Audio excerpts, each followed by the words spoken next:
You won't believe this. My HOA actually tried to fine me for parking my bicycle. Yes, you heard that right. Not a car, not a truck, not some giant RV. Just a regular two-wheel bicycle in my own driveway. But instead of backing down, I turned the tables on them in the most unexpected way possible. And by the end of the story, the same HOA that tried to punish me ended up losing something much bigger. Their own parking lot. When I first moved into my neighborhood, I thought I had finally found the perfect place to live.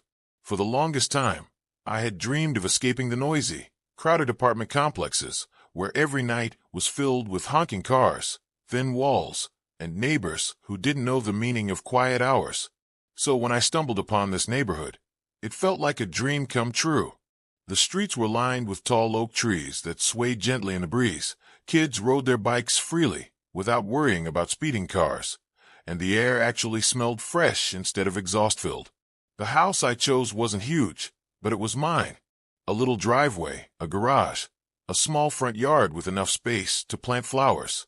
Exactly the kind of space where I could finally breathe. The neighbors seemed warm and friendly at first glance. On my very first day, an elderly couple across the street waved at me while unloading groceries, and a few kids rode past yelling hi, like I was already part of the community. I thought to myself, this is it. This is home. One of the things I loved most about the area was how bike-friendly it seemed. For years, my bicycle had been more than just a piece of metal with two wheels. It was freedom. I wasn't a big car person. I had one, sure, but most days I preferred hopping on my bike. It kept me active, cleared my head, and gave me a sense of independence that driving just didn't.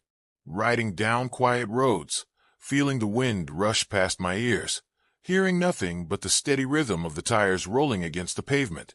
That was my peace. Every morning, I'd take it out for a quick ride before starting my day. Sometimes I'd head to the local park and ride along the trail, watching the sunrise reflect on the lake. Other times, I'd swing by the corner store to grab breakfast or coffee, enjoying the calm of an early morning pedal when most of the world was still asleep. Even after work, when stress piled up and my brain felt fried, just 30 minutes on the bike would clear the fog. Parking it was simple. My garage was half full of storage boxes, tools, and the usual, I'll clean this someday clutter. So instead of wrestling with all that, I'd roll my bike up the driveway and rest it neatly by the garage door. Not in the middle, not thrown across the yard, just neatly leaned up against the side, where it didn't bother anyone. My neighbors saw it all the time, and none of them cared. In fact, some of them even complimented it. Nice bike. One neighbor said one day as he walked his dog past my house.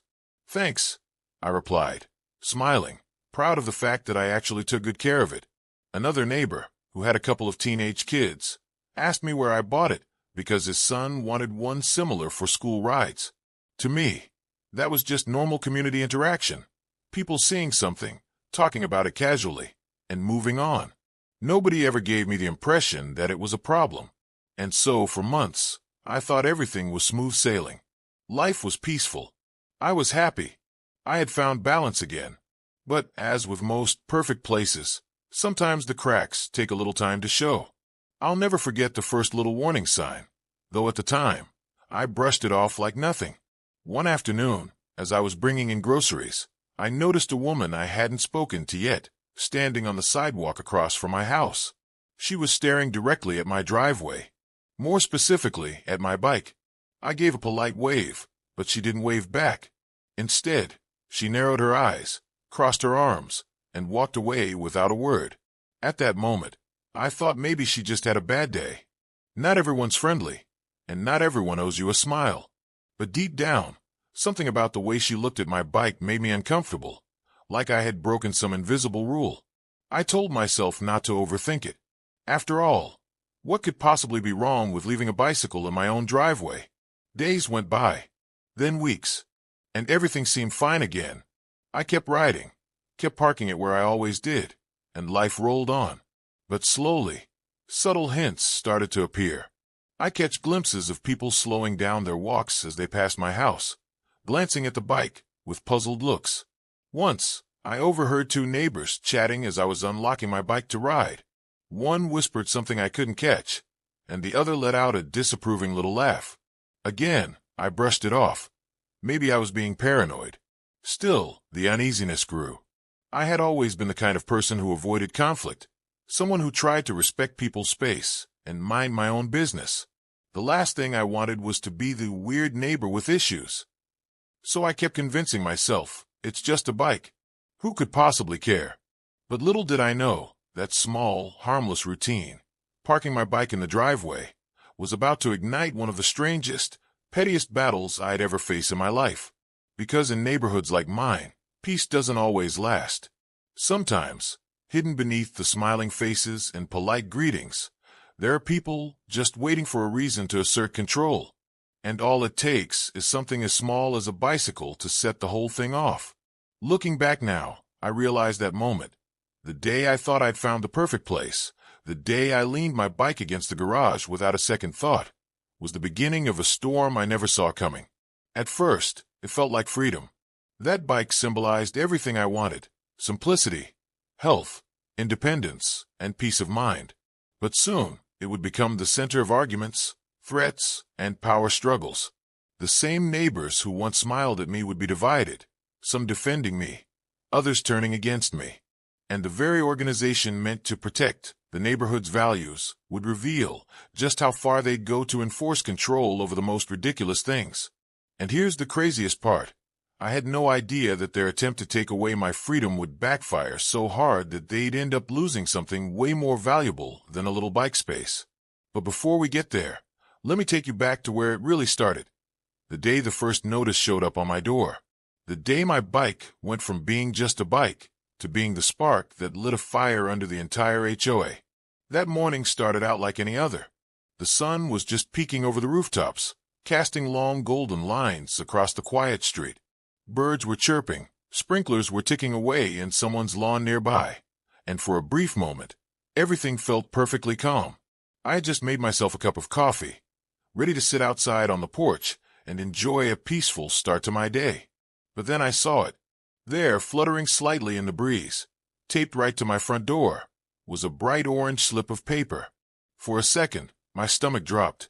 Bright orange usually means something serious, an urgent notice, a warning, sometimes even a citation. My first thought was, did I forget to pay something? Did I break a law I didn't even know about? I set my coffee down and walked over quickly, pulling the paper from the door.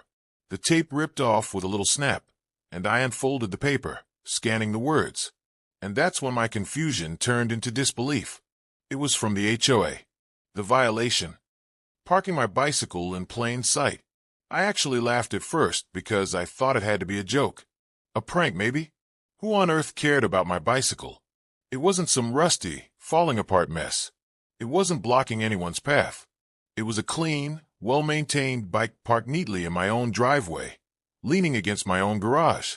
Yet, right there in bold letters, the HOA had declared it a violation of neighborhood standards. They claimed it ruined the aesthetic of the community.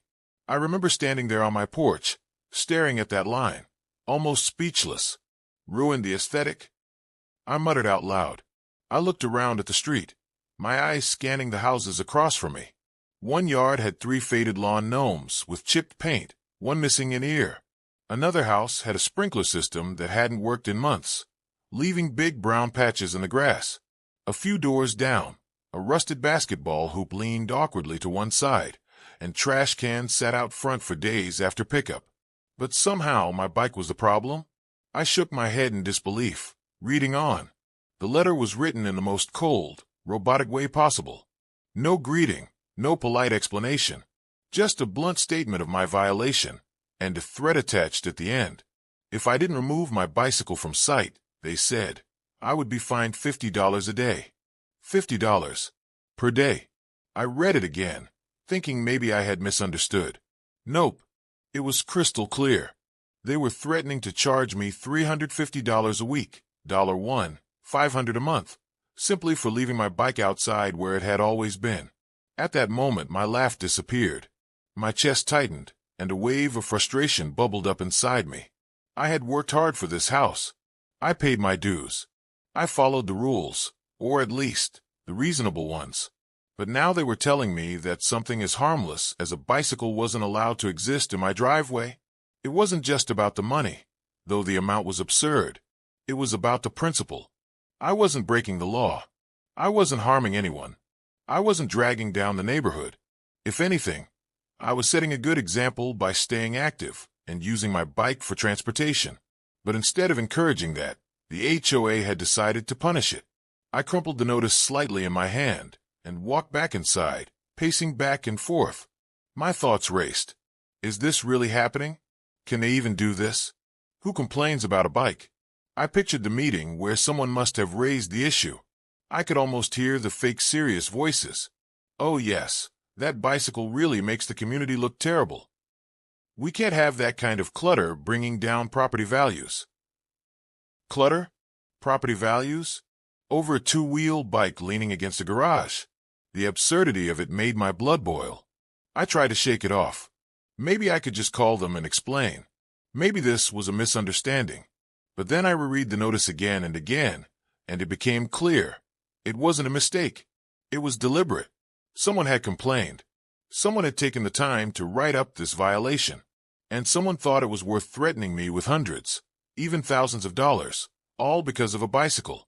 For a while, I sat at my kitchen table staring at that paper. My coffee had gone cold, untouched. My peaceful morning was gone. Instead, I was left with this tight knot of anger and confusion in my chest. And as the minutes ticked by, one thought grew louder and louder in my mind. This isn't right. Because if they could fine me for a bike today, what would it be tomorrow? My grill? My garden tools? A chair on the porch? At what point would they stop deciding what was acceptable in my own space? I went outside again, this time really studying the street. I wanted to burn the image into my brain, the irony of it all. The lawn gnomes, the brown grass, the peeling paint on some fences. Nobody had issued violations for those. Nobody slapped bright orange papers on their doors. But me? I got targeted for a bike. I took a deep breath, folded the notice carefully, and slid it into a folder where I kept important documents. I wasn't going to throw it away. No, I wanted proof. Proof of their ridiculousness. Proof of their hypocrisy. Proof of their attempt to push me around. That orange slip of paper may have looked small and harmless, but in reality, it was a spark that would light a fire neither I nor the HOA could ever have predicted. Because here's the truth. When you push people over something so petty, when you try to nickel and dime them with unfair fines, you don't just annoy them, you wake them up. You make them realize just how fragile the balance of power really is. And in that moment, as I held the notice in my hand, I realized something important. I wasn't just going to pay the fine and roll my bike inside like a guilty child. No, this wasn't just about a bicycle anymore. This was about standing up for myself, for common sense, and for fairness. The HOA thought they had intimidated me. They thought a slip of paper and a $50 a day threat would make me comply without question. But they had no idea who they were dealing with.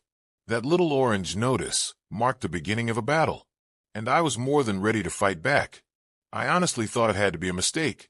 When I first read that violation notice, I told myself, there's no way this is real. No sane person looks at a bicycle and thinks it's a crime against humanity. Surely, someone had filed the wrong paperwork, or maybe the HOA had confused me with another house.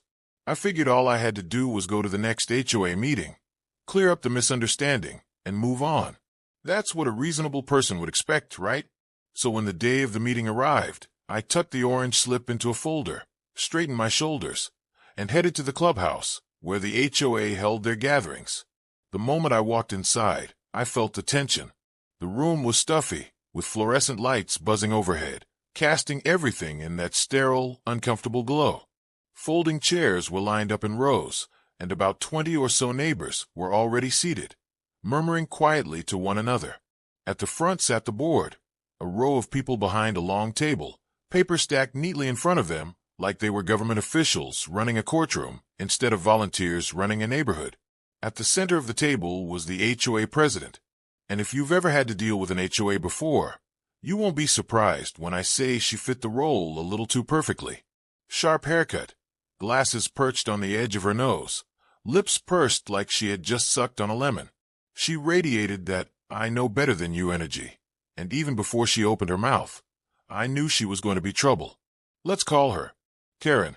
Because, of course, the meeting dragged on for what felt like forever. They discussed landscaping budgets, a new paint scheme for mailboxes, and even whether holiday decorations should have time limits. I sat there, clutching my folder, waiting for my turn. My heart thumped harder with each passing minute, but I kept telling myself, just stay calm. They'll listen. They'll realize how silly this is. Finally, the floor was open for resident concerns. I raised my hand, stood up, and tried to keep my voice steady. Can someone explain why my bicycle is a violation? I asked, holding up the notice so everyone could see it. A few people in the audience turned their heads. Some looked confused, others smirked, and one guy in the back shook his head like he already knew where this was going. The president, Karen, peered at me over her glasses and gave me the most condescending smile I'd ever seen. Yes, she said in a tone so syrupy sweet it almost dripped with sarcasm. That's correct. Bicycles are considered recreational equipment. Recreational equipment must be stored out of sight. Her words hit me like a punch, not because of what she said, but because of how she said it. Calm, cold, as if this wasn't a ridiculous rule, as if I was a child being scolded for leaving my toys scattered on the living room floor. I took a breath, trying to keep my cool. With all due respect, I replied, a bicycle isn't just recreational for me. It's not a trampoline. It's not a basketball hoop. It's my main mode of transportation. I use it every single day. I'm not hiding it in my living room. There were a few chuckles from the audience. One older man nodded his head slightly, as if to say, good point. For a split second, I thought maybe reason would win. But Karen's smile only tightened. She tapped her pen against the table, glanced at the other board members for support, and said, rules are rules. The covenant is very clear about recreational equipment. If you choose not to comply, the fines will continue to stack. That last word, stack, echoed in my head. It wasn't a warning. It was a threat. Something inside me snapped. Not anger that made me yell, but a deeper kind of anger. The kind that makes you stand a little straighter. That makes your voice cut through the air sharper than you thought possible. So let me get this straight, I said, my tone firm now. You're telling me that my bicycle, parked neatly in my driveway, is a threat to the neighborhood's aesthetic. Meanwhile, we have broken sprinklers, peeling fences, and lawn gnomes missing body parts, and those don't count as violations. A murmur spread through the room. People shifted in their seats. Someone even let out a quiet laugh. Karen's face reddened, but she leaned forward, gripping her papers like they were shields. Those issues, she snapped, are separate matters. If you have concerns about other properties, you are welcome to file a formal complaint. But right now, we are discussing your violation. Her emphasis on your sent a chill down my spine. It wasn't about fairness. It wasn't about consistency. It was about control. About showing me, and everyone else in that room, that the board had power, and they were more than willing to flex it. I looked around the room, locking eyes with a few neighbors. Some looked sympathetic. Others avoided my gaze entirely, not wanting to get involved. That told me everything I needed to know. Most people here had probably faced similar nonsense at some point, but chose to stay quiet, because it was easier than fighting back. But I couldn't let this go. Because at that moment, I realized this wasn't just about a bicycle. This was about principle. About the fact that if I caved to this nonsense, I'd be opening the door for every other absurd rule they wanted to enforce. Today it was a bike. Tomorrow it could be my grill. Next week it could be the flowers I plant. Eventually, it could be anything they decided wasn't aesthetic enough. And I wasn't about to let them bully me into submission. I straightened my back, slid the violation paper back into my folder, and said loud enough for the whole room to hear, I'm not moving my bike. You can fine me all you want, but this isn't about rules, it's about control. And I don't plan on letting you control me. The room went quiet. You could practically hear the hum of the fluorescent lights overhead. Karen blinked, caught off guard by my directness. For a moment, she looked like she might snap back, but instead, she just pursed her lips and scribbled something down on her notes. Very well, she muttered. You've been warned. And just like that, the meeting moved on.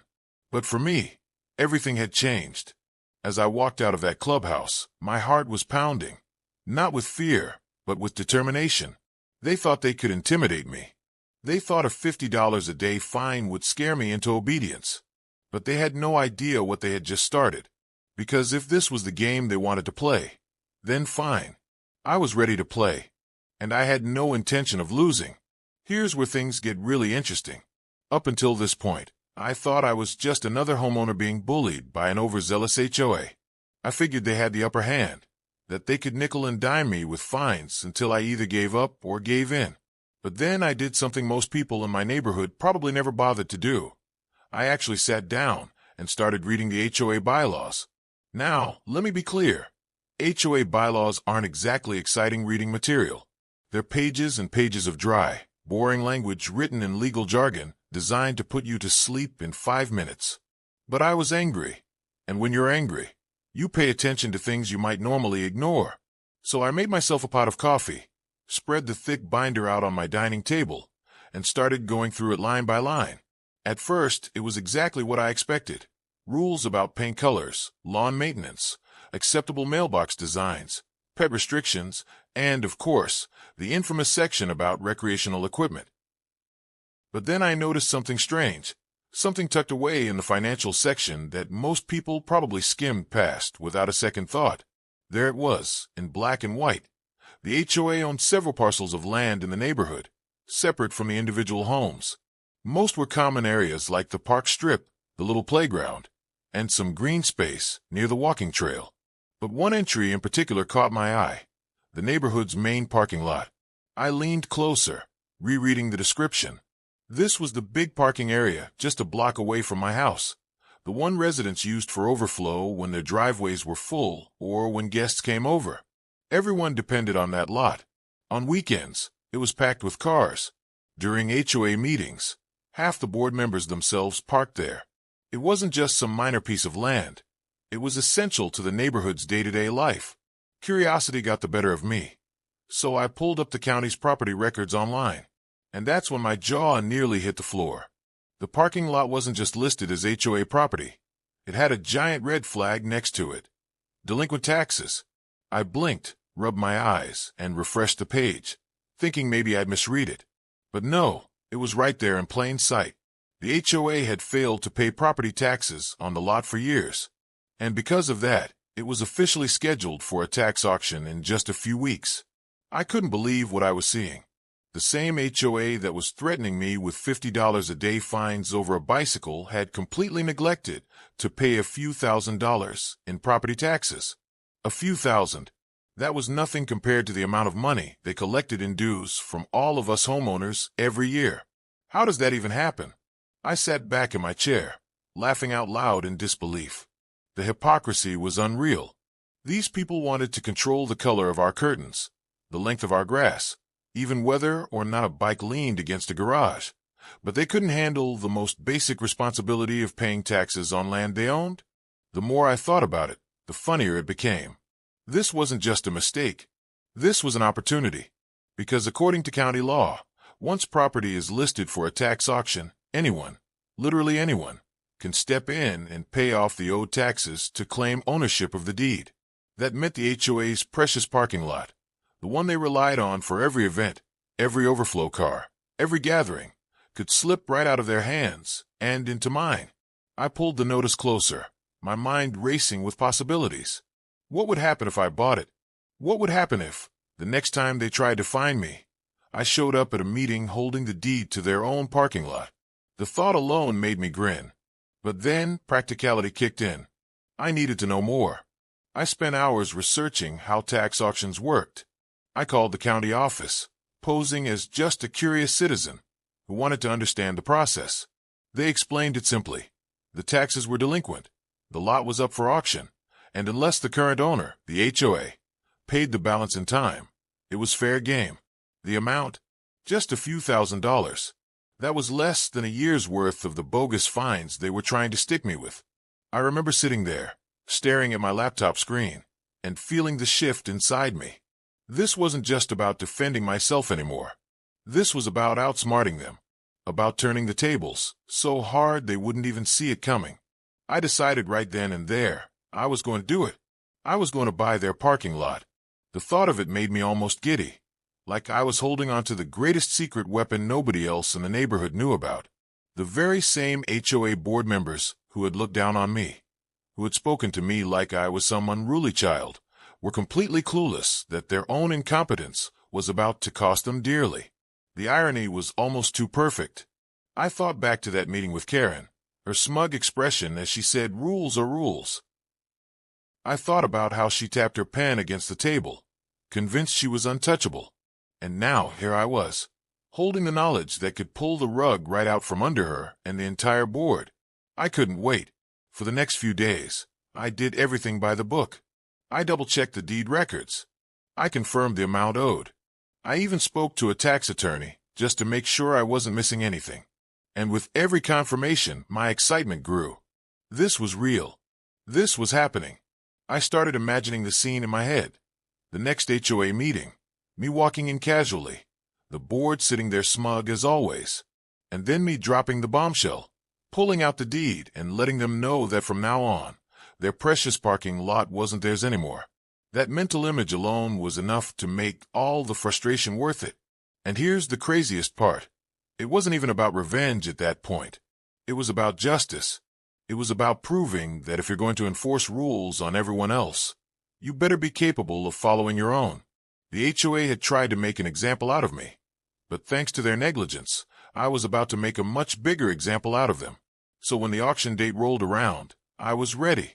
I walked into the county office with my paperwork in hand, my heart pounding like I was about to commit some daring heist.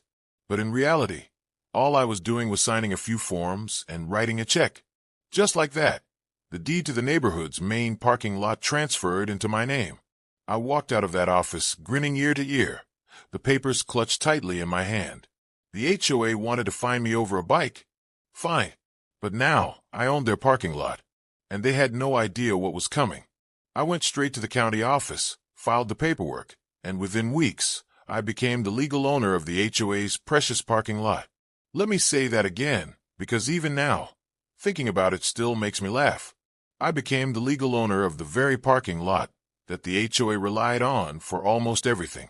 Yep, the same HOA that wanted to fine me $50 a day for parking my bicycle in my own driveway now technically had to come through me if they wanted to use their own parking lot. The moment that reality sank in, I knew exactly what I had to do. I circled the date of the next HOA meeting on my calendar, and for the next few weeks, I lived with this delicious little secret. Every time I passed that parking lot, I couldn't help but grin.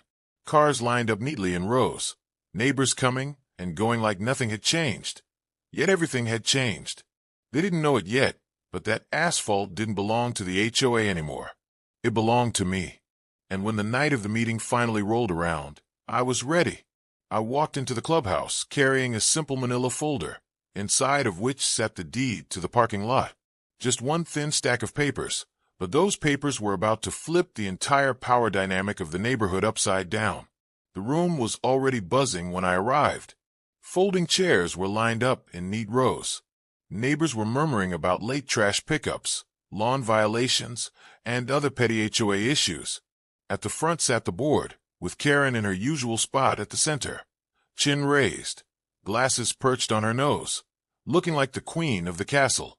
She glanced up as I walked in, and I swear she smirked, as if to say, "Here comes the troublemaker." Little did she know, the trouble I was about to bring was far bigger than a bicycle. The meeting droned on for a while. They discussed landscaping budgets, roof repairs, even new guidelines about what kind of flowers could be planted in front yards. I sat there patiently, waiting for my moment, my folder resting quietly in my lap. My heart was pounding, not from nerves, but from anticipation. Finally, it came time for the open forum section, where residents could voice concerns or ask questions. I raised my hand. Karen gave me a tight smile. "Yes, Mr. Troublemaker. What is it this time? Another complaint about the rules?" I stood up slowly, calm and collected. "Actually," I said, my voice carrying just enough to grab everyone's attention, "I'm here to talk about parking." A few heads turned. Parking was always a hot-button issue in the neighborhood. Karen's eyes narrowed. Parking? What about it? I walked to the front of the room, every step deliberate, and set the folder on the table. I didn't open it yet. I just let it sit there for a moment like a sealed treasure chest. You wanted to find me for parking my bicycle in my driveway, I said, locking eyes with Karen. You claimed it ruined the aesthetic of the neighborhood. She nodded smugly. That's correct. Recreational equipment must be stored out of sight. It's in the bylaws. I smiled. Funny thing is, I've been doing a little reading myself, and while I was going through those bylaws, I noticed something interesting about the property deeds. Her smug expression faltered just slightly, but she recovered quickly. And what exactly are you getting at? That's when I opened the folder and pulled out the deed. I held it up for the entire room to see. The county seal gleamed under the fluorescent lights. This, I said, my voice clear and steady, is the deed to the neighborhood's parking lot. As of last month, I am the legal owner, which means that from now on, if you or anyone else wants to park there, you'll need my permission. The silence that followed was absolute. For a split second, it felt like the world had stopped spinning. You could have heard a pin drop. Then all eyes swung to Karen. Her face went pale, then red, then pale again. She blinked, her mouth opening and closing like a fish gasping for air. Finally, she sputtered. That's impossible. The parking lot belongs to the HOA. I slid the deed across the table toward her. Not anymore. Seems someone forgot to pay the property taxes. So I did. And now it's mine. Karen snatched up the papers, scanning them frantically, her hands trembling. The other board members leaned over her shoulder, their expressions shifting from confusion to shock to horror. Meanwhile, the neighbors sitting in the audience started whispering, their voices rising with excitement. Then, out of nowhere, someone started clapping. It was a slow, deliberate clap, but it spread quickly until half the room was applauding. A few people even laughed, shaking their heads in disbelief. I just stood there, letting the moment wash over me. Karen slammed the papers down on the table. You can't do this. You can't just take the parking lot. I raised an eyebrow. I didn't take anything. I bought it. Legally. You had years to pay the taxes, and you didn't. That's not my problem. That's yours. Her jaw tightened. This is outrageous. You'll hear from our lawyers. I chuckled. I already spoke to a lawyer. Everything is airtight. But hey, if you want to waste HOA funds suing me, go ahead. Just remember, you'll need parking when you come to court.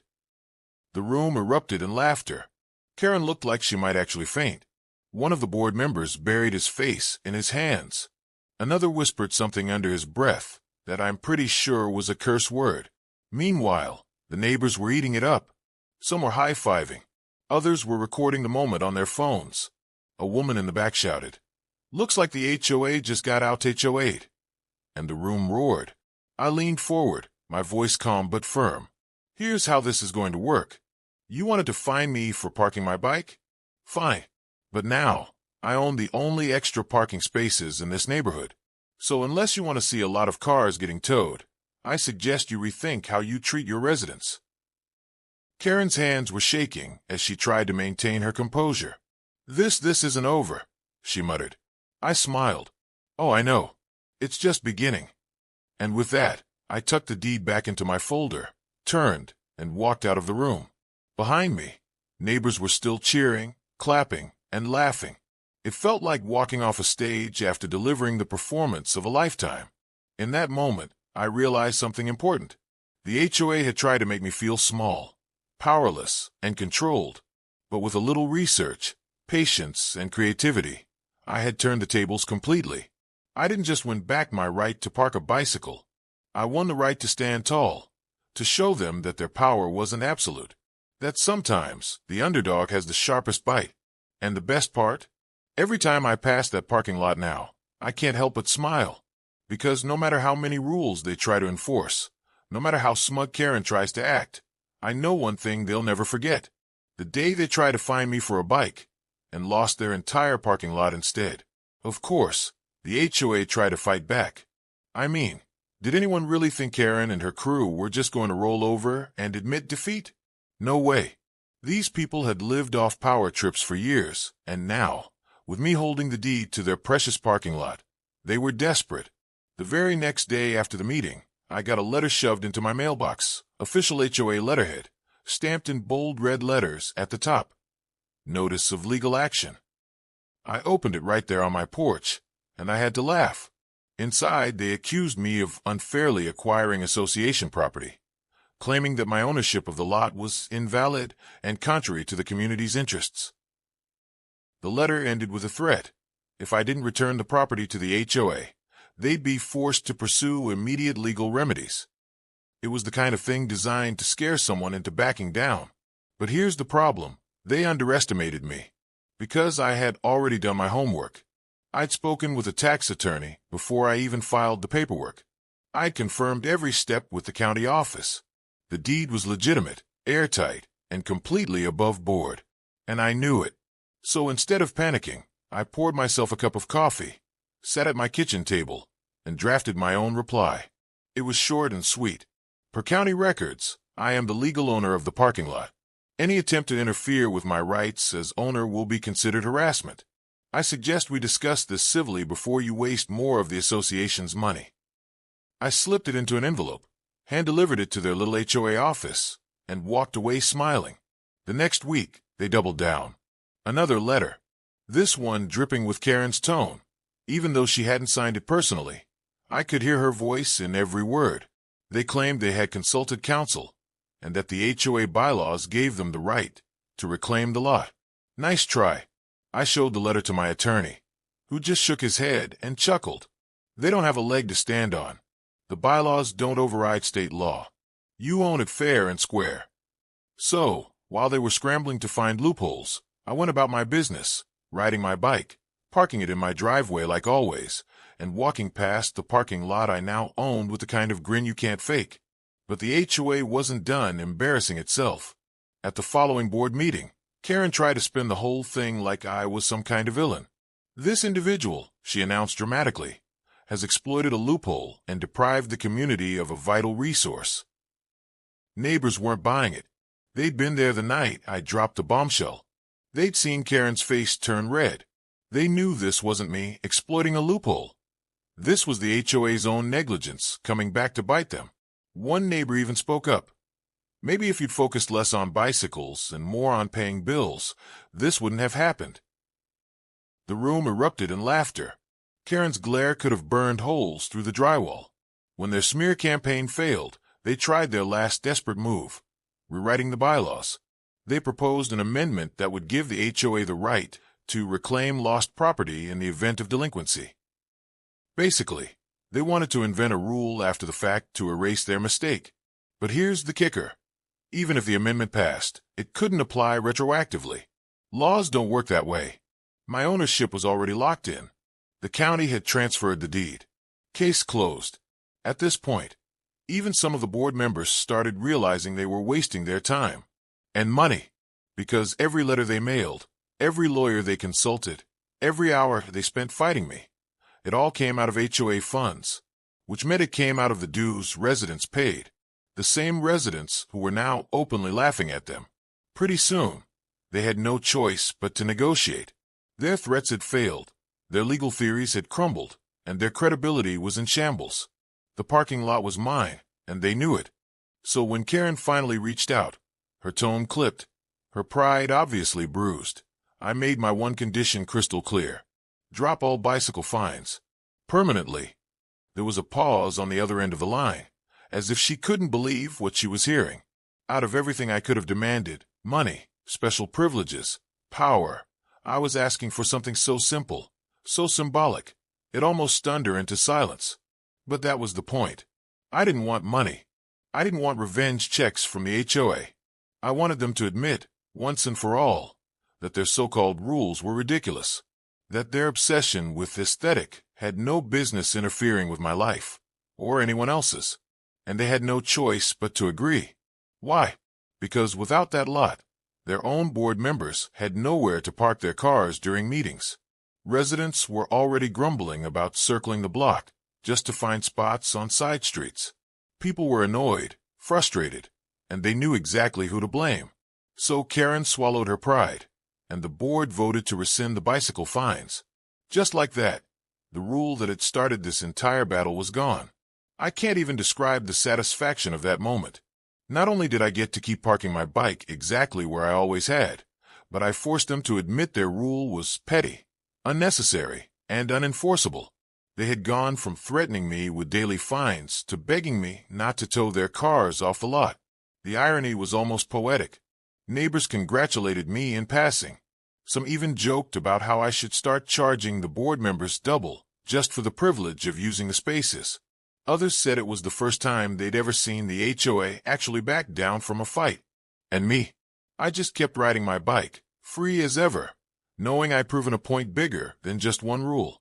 I'd shown that when people in power get too full of themselves, when they think they can bully and intimidate without consequences, all it takes is one person standing their ground, doing the homework, and flipping the script.